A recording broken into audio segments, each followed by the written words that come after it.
फिरोजाबाद में लगभग 3 लाख मजदूर कांच का काम करते हैं। माफ कीजिएगा, वो काम नहीं करते बल्कि अपनी जिंदगी गला रहे हैं। इस वक्त मैं मौजूद हूँ एक फैक्ट्री में, जहाँ मेरे लिए खड़े रहना बहुत ही मुश्किल हो रहा है, लेकिन ये मजदूर दिन के 9 घंटे लगभग ऐसे ही गर्मी, ऐसे ही तपिश में गुजारते हैं। कि वो जिसके हाथ में छाले हैं, पैरों में बिवाई है,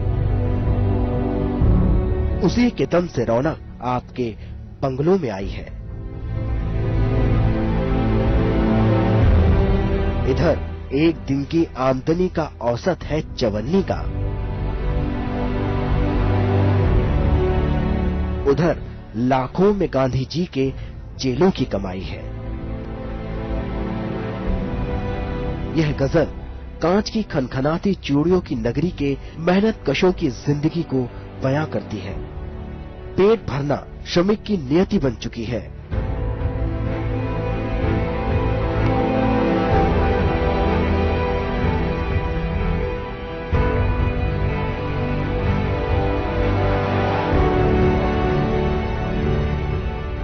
कांच की इस दुनिया में फैक्ट्री मालिकों के दिल पत्थर के हैं। अपनी दस्तकारी से विश्व पटल पर पहचान रखने वाले शहर में मजदूरों की दशा दयनीय है।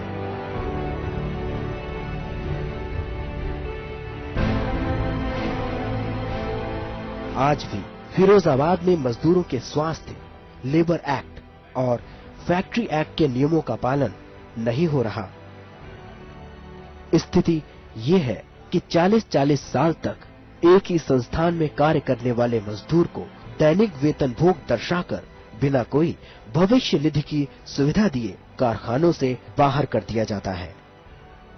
तो कोई प्रशासन भी इसमें लिप्त है और जो लाला लोग हैं, यहाँ के उद्योगपति हैं, वो भी इसी में लिप्त हैं, क्योंकि वो 8 घंटे काम तो लिखित में 5 घंटे से ज्यादा काम लेते हैं ये लोग, क्योंकि जगैया हैं और जो मैनेजर हैं ये कारखाने के, ये उसकी ठेकेदारी ले लेते हैं कि हम 9 घंटे काम चलवाएंगे, तुम्हारा 9 घंटा काम चलवाते हैं वो। तो आप लोगों को नहीं लगता कि कई बीमारियां आपको घेर सकती हैं? घेर सकती हैं कई बीमारियां, और ना हमारी बीमारियों से हमारी मौत हो जाए। हम 40 साल के 35 साल में मर जाए काम करते करते, हमको कारखाने वाला कोई चार्ज नहीं देगा, ना कोई हमारे बच्चों को ऐसा मिलेगा जैसे कि उनको खर्चा पानी मिलता रहे, उनके बच्चे पल जाएं। जब हमारे बच्चे भी हो जाएंगे 10-12 साल के, वो भी कारखाने में आने लगे। फैक्ट्रियों में गल रही जिंदगियों में महिलाएं भी शामिल है। हमारे साथ इस वक्त है किरण। ये चेहरे पर क्या हुआ? बल जाते, जल जाते, काम करते करते। तो गर्म कांच का काम जब करती हो तो ये जल जाते हैं। सर अपने हाथ भी दिखाओ, हम चाहेंगे कि कैमरामैन इसके हाथों को देखें। देखो ये हाथ कैसे छलनी हो रहे हैं। तो पति की मौत जो होगी कैसे मरे थे? वो तो बीमारी से खत्म हो गई। बीमारी से? कौन सी बीमारी? बीमारी हुई थी? बीमारी है गई, मालूम नहीं, इलाज करा। किरण को पता नहीं कि उसके पति की मौत आखिर किस बीमारी से हुई थी, लेकिन इतना जानती है कि फैक्ट्रियों में काम करने के कारण इसके पति को कोई बीमारी हो गई थी। लेकिन किरण उसके बावजूद, पति के गुजरने के बावजूद ये फैक्ट्रियों में काम कर रही है, क्योंकि इसे 4 बच्चों का पालन पोषण करना है। किरण, जब तुम जानती हो कि तुम्हारे पति की मौत इस कारण से हुई, उसके बाद भी तुम फैक्ट्रियों में काम कर रही हो। अब क्या करूँ, बच्चा का पली। बमुश्किल 10 से 15% श्रमिकों को उनके हकों का वाजिब लाभ मिल पाता है।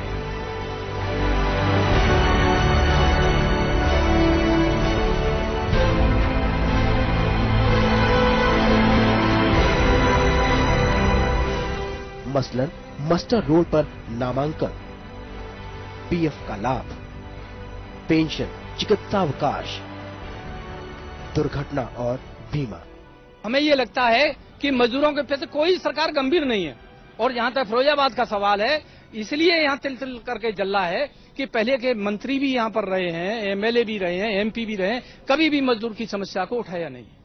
और आज भी हमें दावे से कह सकता हूँ, कोई एमएलए हो, कोई एमपी हो, राज बब्बर जैसा यहाँ का एमपी जो सशक्त है, उसने आज तक मजदूरों की समस्याओं को कभी उठाया नहीं। और उसमें मेन बात यह है कि यहाँ पर फार्म नंबर 12 पे नाम नहीं लिखे जाते, उनको कोई परिचय पत्र नहीं दिया जाता, उनका भविष्य के लिए जो कर्मचारी भविष्य निधि संगठन का जो अंशदान कट करके जमा होना चाहिए मजदूर के नाम में, यहाँ पर नहीं काटा जाता है। आखिर कैसे सुलझेगी इतनी बड़ी समस्या? देखिए, दो चीजें हैं मैंने बताया। एक तो कानून है कि कानून के माध्यम से यहाँ का श्रम कार्यालय जो है इसको देखे, और श्रम कार्यालय की जो ड्यूटी है वो कारखाने में मजदूर का 12 नंबर फार्म पे नाम भी नहीं रखवा पाता। इसका मतलब यह है कि यहाँ पर सब पैसा कमाने के चक्कर में, यहाँ चाहे ALC का दफ्तर हो चाहे DM का हो, ये इस कानून को लागू कराने का काम, खास तौर से श्रम कानूनों को लागू कराने का काम कोई गंभीरता से नहीं लिया है हमने।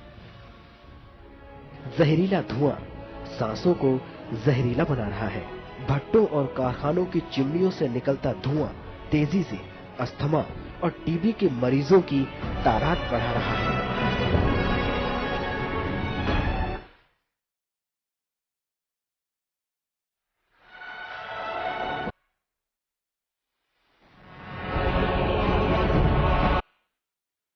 फिरोजाबाद के कांच के कारखानों में हजारों मजदूर अपनी जिंदगी का जोखिम मोल लेकर जहरीले धुएं के बीच काम करने को मजबूर हैं। लेकिन आवास, शिक्षा एवं चिकित्सा यह सुविधा सिर्फ ख्वाब सरीखा है।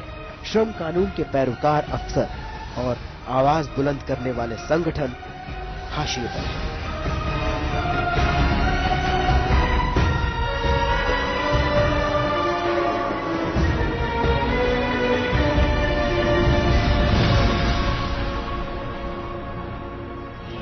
कार्यक्रम जागोरे के जरिए मजदूरों की आवाज बनकर हमने उनकी दुर्दशा, उनके दर्द को बयान करने की कोशिश की है।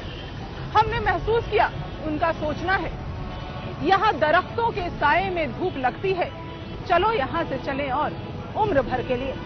जी हाँ, यहाँ के मजदूर हमेशा के लिए शहर को छोड़ देना चाहते हैं, अगर पेट की आग के आगे बेबस ना हो तो। आपको जागोरे का ये कार्यक्रम कैसा लगा हमें जरूर बताएं। अगले हफ्ते हम फिर मिलेंगे आपसे एक नए मुद्दे के साथ। तब तक के लिए नमस्कार।